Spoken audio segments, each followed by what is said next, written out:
বন্ধুরা আজকের ভিডিওতে আপনার সাথে এরকম তিনটে বিটেন ডাউন কোম্পানি ডিসকাস করব যেই কোম্পানিগুলো কন্টিনিউয়াসলি নিচের দিকে আসছে শেয়ার প্রাইস, কিন্তু কোম্পানির ফান্ডামেন্টালে কোনো প্রবলেম হয়েছে কিনা, এটা ভ্যালু বাইং অপরচুনিটি ক্রিয়েট হয়েছে কিনা, সেই পয়েন্টসগুলো আপনার সাথে আইডেন্টিফাই করে দেওয়ার চেষ্টা করব। যার মধ্যে থেকে নাম্বার ওয়ান কোম্পানি, যেটা আমার পোর্টফোলিওতে আমি নিজেও ওন করি এবং আপনাদের সাথে অনেকবার ডিসকাস করেছি, কিন্তু কোম্পানিটা আজকেও সিঙ্গেল ট্রেডিং সেশনে 7%-এর বেশি ডাউন ট্রেন্ডে ট্রেড করছে। কোম্পানির নাম রাজেশ এক্সপোর্ট। এবং নেক্সট কোম্পানি হচ্ছে ইউপিএল লিমিটেড, যেটা আমি বারবার ডিসকাস করেছি আপনাদের সাথে। গ্রেট কোম্পানি বলে আমি আপনাদের বুঝিয়েছি। আজকে সেটাই দেখার চেষ্টা করব যে কোম্পানির মধ্যে কি কি পজিটিভ সাইন আছে এবং এই প্রাইসে কোম্পানিটা অ্যাকুমুলেট করা যায় কিনা। নেক্সট কোম্পানি হচ্ছে আরতি ইন্ডাস্ট্রিজ। তো এই তিনটে কোম্পানি তার টপ থেকে 3/1 প্রাইসে ট্রেড হচ্ছে। তো কোম্পানির ফান্ডামেন্টাল প্রবলেম আছে, নাকি ভ্যালু বাইং অপরচুনিটি ক্রিয়েট হয়েছে, নাকি এক্সিট প্ল্যান করে দেওয়া উচিত, তাকে অ্যাভারেজ করা উচিত, প্রত্যেকটা পয়েন্ট ইনডেপথ অ্যানালাইসিসের মাধ্যমে আপনাদের বুঝিয়ে দেওয়ার চেষ্টা করব। তো কোম্পানিগুলো নিয়ে অ্যানালাইসিস করার আগে যদি এই চ্যানেলে নতুন থাকেন অবশ্যই চ্যানেলটি সাবস্ক্রাইব করবেন এবং পুরো ভিডিওটি দেখবার পরে যদি আপনাদের মনে হয় এই ভিডিওটা থেকে কিছুটা হলেও পজিটিভ নলেজ গেইন হয়েছে, তাহলে অবশ্যই ভিডিওটিকে লাইক করতে ভুলবেন না, কারণ আপনাদের এক একটি লাইক আমাকে অনেক বেশি মোটিভেশন করে এই ধরনের ইনফরমেটিভ টপিক আপনার সামনে প্রেজেন্ট করার জন্য। তো সবার প্রথম আমি আগে ইউপিএল কোম্পানিটা দিয়ে স্টার্ট করছি। তো সবার আগে বিজনেস মডেলটা খুব শর্টে বোঝাবো, তারপর ফিনান্সিয়াল স্টেটমেন্টে কি কি ইমপ্রুভমেন্ট বা কি কি পজিটিভ সাইন আছে সেগুলো আপনাদের বোঝানোর চেষ্টা করব, যেটা দিয়ে আপনারা কনফিডেন্স পাবেন এবং নিজে থেকে ডিসিশন নিতে পারবেন। তো সবার প্রথমে যদি আমি ইউপিএল লিমিটেড কোম্পানিটার কিছু বিজনেসের পোটেনশিয়ালের কথা বলি বা বিজনেস কতটা স্ট্রং সেটার কথা বলি, তাহলে এই কোম্পানি আমরা জানি ডোমেস্টিক মার্কেটের পাশাপাশি ফরেন মার্কেট থেকে মেন বিজনেস রান করে, যেখানে নর্থ আমেরিকা, ল্যাটিন আমেরিকা এবং ইউরোপে সেই সমস্ত কান্ট্রির উপর কোম্পানির 67%-এর উপরে রেভিনিউ ডিপেন্ড করে, যে কারণে গ্লোবাল মার্কেটকে আগে আমাকে অ্যানালাইসিস করতে হবে। আমি যদি গ্লোবাল মার্কেটকে দেখি তাহলে নর্থ আমেরিকা, ল্যাটিন আমেরিকা এবং ইউরোপে এই ধরনের বিজনেসের সদ্য সিজন স্টার্ট হচ্ছে, যে কারণে কোম্পানির মধ্যে যা যা নেগেটিভ হওয়ার প্রত্যেকটা নেগেটিভ তো হয়ে গেছে। ফরেন মার্কেটে যেহেতু সিজন স্টার্ট হচ্ছে, যে কারণে কোম্পানির টপ লাইনও বাড়ার কথা ফিউচারে, এবং নেক্সট একটা দুটো কোয়ার্টারের পরে আপনি দেখতে পাবেন ডেফিনেটলি কোম্পানি আবার শেয়ার প্রাইস উপরে যাবে, কারণ কোম্পানির প্রফিট যত আসা স্টার্ট হবে, কোম্পানির ইপিএস যত বাড়বে, শেয়ার প্রাইস আবার উপরের দিকে যাবে। যেই পি রেশিওটা এখন হাই মনে হচ্ছে, সেই পি রেশিওটাই যখন আর্নিং ক্যাচ করে নেবে তখন কিন্তু আবার সস্তা মনে হবে। এবং যদি এই কোম্পানিটার রেভিনিউ স্প্লিটের কথা বলতে হয়, তাহলে কোম্পানির রেভিনিউ স্প্লিটের কথা বলতে গেলে, যেখানে ল্যাটিন আমেরিকা থেকে কোম্পানি 39% রেভিনিউ জেনারেট করে, নর্থ আমেরিকা থেকে কোম্পানির 17% রেভিনিউ ডিপেন্ড করে, ইউরোপ থেকে কোম্পানির 15% রেভিনিউ ডিপেন্ড করতে হয়, এবং ইন্ডিয়া থেকে মাত্র 12% কোম্পানির রেভিনিউ ডিপেন্ড করে। সুতরাং আমরা বুঝতে পারছি শুধু ইন্ডিয়াকে অ্যানালাইসিস করলে হবে না, ফরেন মার্কেটের উপরই এই কোম্পানিটার ইউপিএল লিমিটেড কোম্পানির মেন বিজনেস ফোকাস করে, যেখানে সদ্য এখন সিজন স্টার্ট হচ্ছে। এটা হচ্ছে পজিটিভ সাইন। এবং যদি এই কোম্পানিটাই আপনি ওভারঅল গ্লোবাল বেসিসে দেখেন, তাহলে যেই সেগমেন্ট থেকে কোম্পানি বিজনেস রান করে, কোম্পানি ওভারঅল গ্লোবালি এগ্রোকেমিক্যাল বিজনেস সেগমেন্টে কোম্পানি 5th লার্জেস্ট প্লেয়ার, এবং সিডস ম্যানুফ্যাকচারিং সেগমেন্টে কোম্পানি ওভারঅল গ্লোবাল বেসিসে 4th লার্জেস্ট প্লেয়ার হিসেবে কোম্পানি বিজনেস করছে। এবং কোম্পানিকে কেন আমি বলছি ফরেন মার্কেটের উপর মেন ফোকাস করতে হবে, এর পিছনে আরো একটা রিজন রয়েছে, যেখানে কোম্পানির টোটাল যদি আপনি ক্যাপাসিটির কথা বলেন, ম্যানুফ্যাকচারিং ইউনিটস এর কথা বলেন, যেখানে ইউরোপে কোম্পানির টোটাল 10খানা প্ল্যান্ট রয়েছে যেখান থেকে বিজনেস রান করে, ল্যাটিন আমেরিকা থেকে কোম্পানির 9টা প্ল্যান্টস রান করে, এবং কোম্পানির নর্থ আমেরিকায় টোটাল একটা প্ল্যান্ট রয়েছে। টোটাল ম্যাক্সিমাম ক্যাপাসিটি কিন্তু কোম্পানির ফরেন মার্কেটে রয়েছে। এবং রেস্ট অফ দ্য ওয়ার্ল্ডে কোম্পানির 7খানা প্ল্যান্ট রয়েছে, তার সাথে ইন্ডিয়াতে 15টা প্ল্যান্ট রয়েছে। তাহলে ইজিলি আমরা বুঝতে পারছি কোম্পানির বিজনেস অথবা রেভিনিউ স্প্লিট কি আছে। তো এবার এই কোম্পানিটা এখন অপরচুনিটি আছে কিনা বা আর কোনো পজিটিভ সাইন আছে কিনা, বিজনেস মডেল বোঝার পরে ফিনান্সিয়াল হেলথ আমরা বোঝার চেষ্টা করব, যে কারণে আমি আপনাদের স্ক্রিন শেয়ার করে স্ক্রিনের মাধ্যমে বোঝানোর চেষ্টা করছি। তো আমি এখানে ইউপিএল লিমিটেড ওপেন করে নিয়েছি। যদি কোম্পানির ফিনান্সিয়াল হেলথের কথা বলতে হয়, তাহলে সবার প্রথমে কোম্পানির ভ্যালুয়েশন দেখে নিই, যেখানে 807 টাকা কোম্পানি হাই বানিয়েছিল, যেখান থেকে বেশ কিছুটা ডিসকাউন্টে কোম্পানি 563 টাকাতে ট্রেড করছে। এবং যদি আপনি কোম্পানির এখানে পি রেশিও দেখেন, তাহলে কোম্পানি 24-এর পিতে ট্রেড করছে, যার এগেস্টে মিডিয়ান পি রেশিওর হিসেবে মনে হতে পারে কোম্পানি বেশি পিতে ট্রেড হচ্ছে। কারণ বেশি কেন মনে হচ্ছে, কারণ যেহেতু কোম্পানির বটম লাইনে এফেক্ট এসছে, যেটা আমরা কোম্পানির প্রফিট অ্যান্ড লস স্টেটমেন্টে যদি আমি চলে আসি, এখানে এখানে যদি কোম্পানির বটম লাইনে আপনাদের নিয়ে আসি, তাহলে কোম্পানির নেট প্রফিট দেখুন, যেটা 4,000 কোটি টাকা ছিল সেটা অর্ধেক হয়ে গেছে, যে কারণে কোম্পানির পি রেশিও বেশি মনে হচ্ছে। কারণ আমরা প্রাইস টু আর্নিং রেশিও কিভাবে ক্যালকুলেট করি, প্রাইস ডিভাইডেড বাই আর্নিং। তো যদি আর্নিং হাফ হয়ে যায় তাহলে কিন্তু কোম্পানির পি বেশি হয়ে যাবে, যে কারণে এখানে পি রেশিওটা আমরা উপর থেকে দেখে মনে হচ্ছে যেন পি রেশিওটা অনেক হায়ার। তো যখন আর্নিং আবার ক্যাচ করে যাবে তখন কিন্তু পি রেশিওটা আপনি আবার সস্তা দেখতে পাবেন। এবং যদি আপনি কোম্পানি বর্তমানে আরও সিই এবং আরও ই দেখেন, তাহলে দুটোই কিন্তু এখানে অ্যাভারেজ রয়েছে, একদম বিটেন ডাউন নেই, একদম ডাউন তো নেগেটিভ বলতে পারবেন না। ওভারঅল কেমিক্যাল সেগমেন্টেই প্রবলেম চলছে, যে কারণে এই কোম্পানিটা তো শর্ট টার্ম প্রবলেম আমরা দেখতে পাচ্ছি। আমি মনে করছি এটা একটা অপরচুনিটি। এবং যদি আপনি এখানে কোম্পানির ডেট টু ইকুইটি রেশিও দেখেন, এটাও আপনার মনে হবে যেন অনেক হায়ার রয়েছে। মাথায় রাখতে হবে কোম্পানি এক্সপেনশন প্ল্যান চলছে, যে কারণে কোম্পানির ডেট একটু বেশি আছে। যখন কোম্পানি সেখান থেকে প্রোডাকশন স্টার্ট হয়ে যাবে তখন টপ লাইন বাড়বে, এবং যে কারণে আপনি দেখতে পাবেন যে কোম্পানির বটম লাইনেও এফেক্ট পেয়ে যাব। ইপিএস যত বাড়বে ফিউচারে কিন্তু সেটার পজিটিভ সাইন আমরা কোম্পানির মধ্যে দেখতে পাবো। যদি আমি কোম্পানির টপ লাইনে চলে আসি, তাহলে যেটা যদি আমি কন্টিনিউ হিস্ট্রিতে দেখি কোম্পানির 7,600 কোটি থেকে যে কোম্পানি কন্টিনিউয়াসলি ইনক্রিজ করতে করতে আজকে 53,000 কোটিতে লেটেস্ট ইয়ারেও টপ লাইন পোস্ট করেছে, সে কোম্পানি কি একটা বছর শুধু একটা কোয়ার্টার বা দুটো কোয়ার্টারের নেগেটিভ ইম্প্যাক্টের কারণে আপনি বলতে পারেন যে সে কোম্পানিটা খারাপ হয়ে গেছে, বিজনেস আর চলবে না? এটা কোনোভাবেই বলা যায় না। ওভারঅল কেমিক্যাল সেগমেন্টে চায়না যেহেতু ডাম্পিং স্ট্র্যাটেজি অ্যাপ্লাই করেছে, যে কারণে অন্য কোনো কোম্পানি এখন প্রবলেমে পড়েছে। এবার এই প্রবলেম কিন্তু ফিউচারে সলিউশন হয়ে যাবে, যেখানে চায়না প্লাস ওয়ান স্ট্র্যাটেজি এই কোম্পানিগুলো অ্যাপ্লাই হবে, যে কারণে প্রত্যেকটা কোম্পানির ফিউচার তো সুপার গ্রেট। তো যদি শর্ট টার্ম 1 মাস বা 2 মাস আপনার টার্গেট থাকে তাহলে এই কোম্পানি আপনার জন্য নয়, কিন্তু যদি একটু বেশি টাইম কোম্পানিটাতে দিতে পারেন তাহলে ডেফিনেটলি এখানে একটা অপরচুনিটি ক্রিয়েট হচ্ছে। যেখানে যদি লাস্ট 5টা কোয়ার্টার আমি শেয়ার হোল্ডিং প্যাটার্নে আসি, যেখানে দেখুন প্রোমোটারের কাছে 28% স্টেক ছিল, সেটা প্রোমোটার কন্টিনিউয়াসলি বাড়িয়ে 32% স্টেকে নিয়ে গেছে। এবং যদি আপনি এখানে এফআইআই স্টেক দেখেন, যারা 35% স্টেক থেকে অবশ্যই 2% ডাউন করেছে। এবং যদি আপনি এখানে ডিআইআই দেখেন, ডিআইআই কিন্তু পুরো স্টেকটা ধরে আছে। তো এফআইআই যতটা বিক্রি করেছে সেই সমস্ত স্টেক এবং পাবলিক যতটা বিক্রি করেছে সেই সমস্ত স্টেক এখানে প্রোমোটার পারচেস করেছে, যেটা খুবই পজিটিভ সাইন। তো আপাতত নেগেটিভ সাইন তো কোম্পানির মধ্যে কিছুই দেখতে পাচ্ছি না, শুধু শর্ট টার্ম ইম্প্যাক্টের কারণে কোম্পানিতে যেটুকু প্রবলেম আমি মনে করি এটা একটা অপরচুনিটি। তো আজকে এটুকুই থাকবে, আমরা ফার্দার এই কোম্পানি নিয়ে আরও একটা ডিটেল ভিডিও আমি পার্টিকুলারলি বানানোর চেষ্টা করব। যদি আপনারা নিচে কমেন্টস করেন তাহলে এটা ডিটেল ভিডিও আরও একবার বানানোর ট্রাই করব। আজকের নেক্সট কোম্পানি রাজেশ এক্সপোর্ট, যেটা কন্টিনিউয়াসলি শেয়ার প্রাইস ডাউনে আসছে এবং প্রত্যেক ভিডিওর নিচে একটা অন্তত কমেন্ট আমি পেয়ে যাই, রাজেশ এক্সপোর্ট কোম্পানিটা আমি কি করব। তো দেখুন, যদিও কোম্পানি নিয়ে অ্যানালাইসিস করে দিচ্ছি, তার আগে একটা পয়েন্ট ডিসকাস করে দিচ্ছি।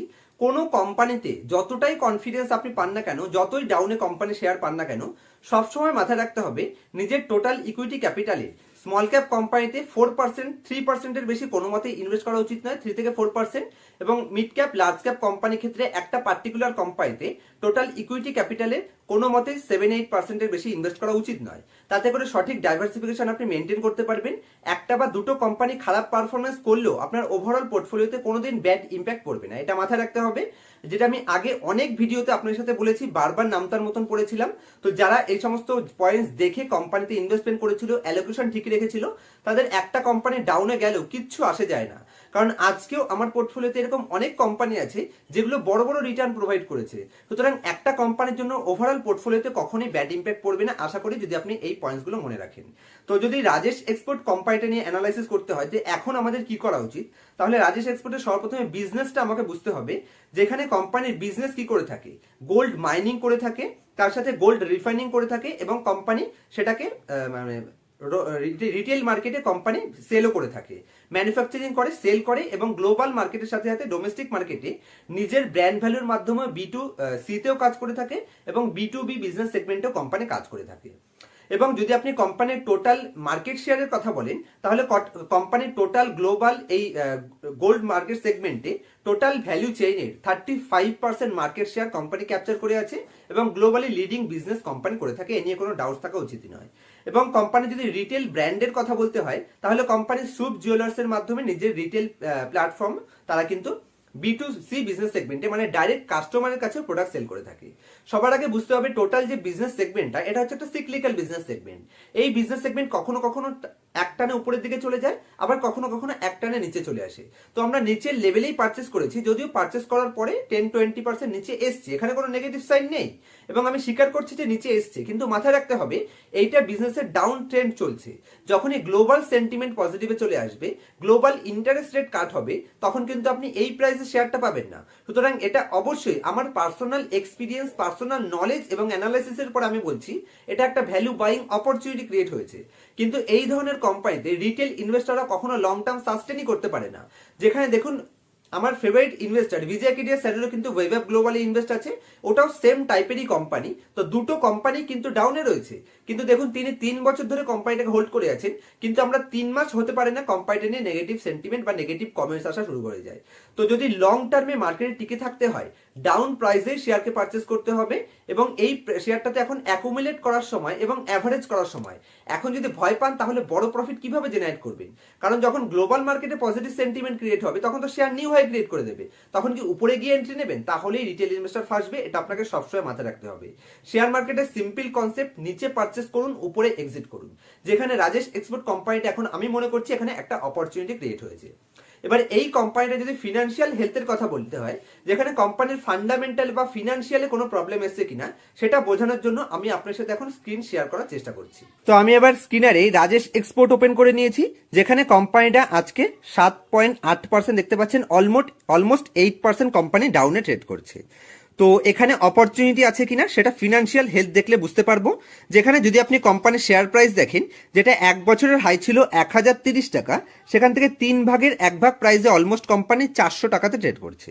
অবশ্যই এটা প্রাইস হিসেবে দেখতে গেলে অবশ্যই ডাউন প্রাইসে পাচ্ছি, কিন্তু কোম্পানির ফান্ডামেন্টালে কোনো প্রবলেম আছে কিনা সেটা আগে বোঝার চেষ্টা করি। যেখানে কোম্পানির বর্তমান পি রেশিও কত আছে, 8-এর পিতে কোম্পানি ট্রেড করছে। যদি আমি এবার median P ratio company check করি, তাহলে পি রেশিওর মধ্যে গেলাম, 5 বছরের মিডিয়ান পি রেশিও রয়েছে 16.3, এবং যদি আমি কোম্পানির এখানে 3 বছরের মিডিয়ান পি রেশিও দেখি, তাহলে 3 বছরের মিডিয়ান পি রেশিও রয়েছে 17.6। তো 16.3 এবং 17.6 এগেনস্টে কোম্পানি অর্ধেক পি রেশিওতে ট্রেড করছে। তো পি রেশিও হিসেবেও কোম্পানি গ্রেট ভ্যালুয়েশনে রয়েছে এবং প্রাইস হিসেবেও কোম্পানি টপের থেকে ডিসকাউন্টে রয়েছে।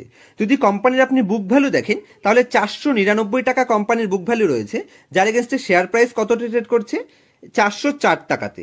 তো 499 অবধি তো আমরা এখান থেকে ইজিলি টার্গেট রাখতেই পারি। গ্রেট ভ্যালুয়েশন আমি মনে করছি কোম্পানিটা ট্রেড করছে, এবং প্রোমোটারের কাছে 54% স্টেক রয়েছে, প্রাইস টু বুক ভ্যালু সস্তা রয়েছে, এবং কোম্পানি দেখুন ডেট ফ্রি, কোম্পানির কাছে 1 পয়সাও ঋণ নেই, অলমোস্ট নেগলিজিবল ঋণের সাথে ডেটের সাথে কোম্পানিটা আপনি পাচ্ছেন। যেখানে যদি আপনি কোম্পানির এবার কোয়ার্টারলি রেজাল্টে বা কোম্পানির ব্যালেন্স শিটে চলে আসেন, কোয়ার্টারলি রেজাল্ট আগে আমরা যদি অ্যানালাইসিস করি, তাহলে 46,000, সেখান থেকে বাড়িয়ে করলো 50,000, সেখান থেকে একটু ডাউনে আসলো 49, বর্তমানে যদি আপনি দেখি তাহলে 85,000। তো কোয়ার্টারলি বেসিসে ইয়ার অন ইয়ারে company highest ever revenue post করে আছে।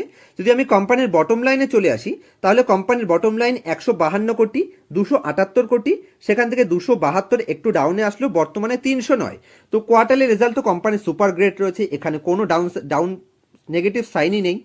এবং যদি প্রফিট অ্যান্ড লস স্টেটমেন্টে চলে আসি, তাহলে কোম্পানি কন্টিনিউয়াসলি গ্রোথ করে 31,000 কোটি থেকে রেভিনিউ গ্রোথ করতে করতে আজকে যদি আপনি দেখেন, তাহলে কোম্পানির 3,75,881 কোটিতে এখানে দাঁড়িয়ে আছে। রেভিনিউ সব থেকে হাইয়েস্ট, টপ লাইন বর্তমানে হাইয়েস্ট লেভেলে দাঁড়িয়ে আছে, যেটা লাইফ টাইম হাই এবং কন্টিনিউয়াসলি গ্রোথ। তো এখানে কোম্পানির টপ লাইনে তো কোনো প্রবলেম নেই। যদি আপনি কোম্পানির নেট প্রফিটে চলে আসেন বটম লাইনে, তাহলে কোম্পানির বটম লাইন এখানে হাইয়েস্ট এবার বটম লাইন কোম্পানি পোস্ট করে রয়েছে। তো কোম্পানির টপ লাইন হাইয়েস্ট রয়েছে, বটম লাইন হাইয়েস্ট রয়েছে, সব কিছুই ঠিক আছে।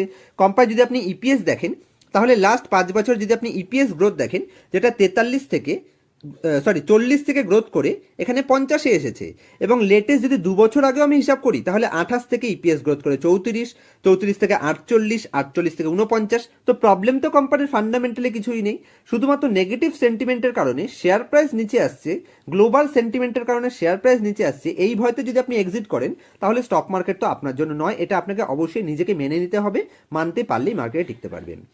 যদি আপনি কোম্পানির রিজার্ভ দেখেন, তাহলে কন্টিনিউয়াসলি রিজার্ভ বাড়ছে। রিজার্ভ বাড়লে কি হবে, ফিউচারে আরও যত রিজার্ভ বাড়বে তত কোম্পানির প্রাইস টু বুক ভ্যালু সস্তা হয়ে যাবে। কারণ শেয়ার ক্যাপিটাল প্লাস রিজার্ভ, মানে ইকুইটি ক্যাপিটাল প্লাস রিজার্ভ আপনি ধরতে পারেন, এই দুটো হচ্ছে গিয়ে কোম্পানির বুক ভ্যালু। তো কোম্পানি যদি বুক ভ্যালু উপরের দিকে যায় তাহলে কোম্পানিটা সস্তা হয়ে যাবে ফিউচার, যদি এখানে শেয়ার প্রাইস দাঁড়িয়ে থাকে। বর্তমানে প্রাইস টু বুক হিসেবেও কোম্পানি গ্রেট ভ্যালুয়েশনে আছে। এবং যদি আপনি কোম্পানির বড়োয়িং দেখেন, যেটা একসময় 8,000 কোটি টাকা বড়োয়িং ছিল, সেটা কন্টিনিউয়াসলি রিডিউস হয়ে একদম লোয়েস্ট লেভেলে আছে। তো কোম্পানির মধ্যে তো নেগেটিভ সাইন তো ছাড়ুন, বর্তমানে সবকিছু পজিটিভ সাইন অ্যাভেলেবেল আছে, যেখানে কোম্পানির ফিক্সড অ্যাসেটও হাইস্ট লেভেলে আছে, কন্টিনিউয়াসলি CWIPও কোম্পানির মধ্যে চলছে। তো আমি মনে করছি প্রত্যেকটা পজিটিভ সাইন এই রাজেশ এক্সপোর্ট কোম্পানিটার মধ্যে আছে, যে কারণে কোনো নেগেটিভ সাইন তো আমি এখানে পাচ্ছি না। যদি শেয়ার হোল্ডিং প্যাটার্নে আমি চলে আসি, তাহলে শেয়ার হোল্ডিং প্যাটার্নে রিটেলের কাছে কি হয়েছে, এখানে 16% থেকে তাদের কাছে 3% স্টেক অবশ্যই ইনক্রিজ হয়েছে, হতেই পারে। একটা নেগেটিভ সাইনের জন্য তো কখনো কোম্পানি আপনি এক্সিট করতে পারেন না। যদি আপনি ডিআইআই স্টেক দেখেন, তাহলে ডিআই এর কাছে যেটা 11% স্টেক ছিল, তারা তো 11%-এ দাঁড়িয়েছে, তারা তো কেউ এক্সিট করেনি। এবং যদি আপনি প্রোমোটারের স্টেক দেখেন, প্রোমোটারও 5টা কোয়ার্টারে একই জায়গায় দাঁড়িয়ে আছে, বিক্রি করেছে 2%। এখানে এফআইআই যেটা রিটেল পাবলিকের কাছে এসছে, কোনো নেগেটিভ সাইন নেই। এবং যদি আপনি এখানে শেয়ার হোল্ডিংয়ে এখানে পাবলিকের মধ্যে প্লাসে ক্লিক করেন, তাহলে এরা সব HNI, প্রত্যেকটা HNI তারা তাদের স্টেককে কন্টিনিউয়াসলি হোল্ড করে বসে আছে, কোনো HNIও তো এখান থেকে এক্সিট করেননি। তাহলে কি এখানে কোম্পানির মধ্যে নেগেটিভ সাইন কিছু পেলেন? কোনো নেগেটিভ সাইন কোম্পানির মধ্যে নেই, সব পজিটিভ সাইন বর্তমানে রয়েছে। এবং যদি এই পাবলিকও আপনি আসেন, তাহলে দেখুন পাবলিকের কাছে এই যে 19% স্টেক রয়েছে, যেই 19%-এর মধ্যে থেকে দেখুন এখানে 5%, 5%, 10%, 11, 12%, আপনি ধরতে পারেন 12% এখানে স্ট্রং হ্যান্ডের কাছে আছে, বাকি 7% মাত্র রিটেলের কাছে আছে। তো প্রত্যেকটা পজিটিভ সাইন এই কোম্পানির মধ্যে আমি দেখতে পাচ্ছি। অবশ্যই একটু বেশি বড় হয়ে গেল, কারণ তিনটে কোম্পানি কভার করতে হবে, তাই এইটুকুই রাখছি। আমি আশা করছি আপনাদের বুঝিয়ে বলতে পেরেছি যে কোনো নেগেটিভ সাইন কোম্পানির মধ্যে নেই। আমি মনে করছি এটা একটা ভ্যালু বাইং অপরচুনিটি অবশ্যই ক্রিয়েট হয়েছে। নেক্সট কোম্পানি সেটা হচ্ছে আরতি ইন্ডাস্ট্রিজ। এটাও তার 3 ভাগের 1 ভাগ প্রাইসে ট্রেড করেছে। তো এরও যদি বিজনেস মডেল দিয়ে স্টার্ট করি, তাহলে আরতি ইন্ডাস্ট্রিজ আমরা জানি কেমিক্যাল বিজনেস সেগমেন্ট থেকে বিলং করে, যেখানে কোম্পানির দুটো বিজনেস সেগমেন্ট আছে। একটা হচ্ছে স্পেশালিটি কেমিক্যাল সেগমেন্ট, যেটার উপর কোম্পানি 84% রেভিনিউ ডিপেন্ড করে, এবং ফার্মাসিউটিক্যাল থেকে কোম্পানি 16% রেভিনিউ ডিপেন্ড করে। এবং এই কোম্পানির হিস্ট্রিতে ফার্স্ট ক্লাস ট্র্যাক রেকর্ড আছে, অতীতে সুপার গ্রেট কোম্পানি গ্রোথ করেছে, এবং কোম্পানির শেয়ার প্রাইসও তাদের ইনভেস্টরদের গ্রেট রিটার্নও প্রোভাইড করেছে।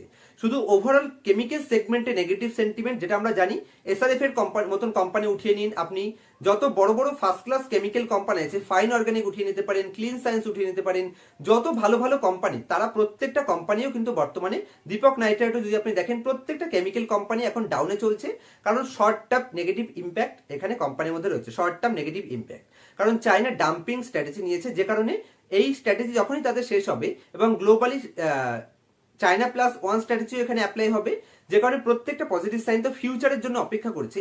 অবশ্যই শর্ট টার্মের জন্য কিছু নেগেটিভ সাইন, কিন্তু এটাকে আপনাকে অ্যাকুমুলেট করা শিখতে হবে।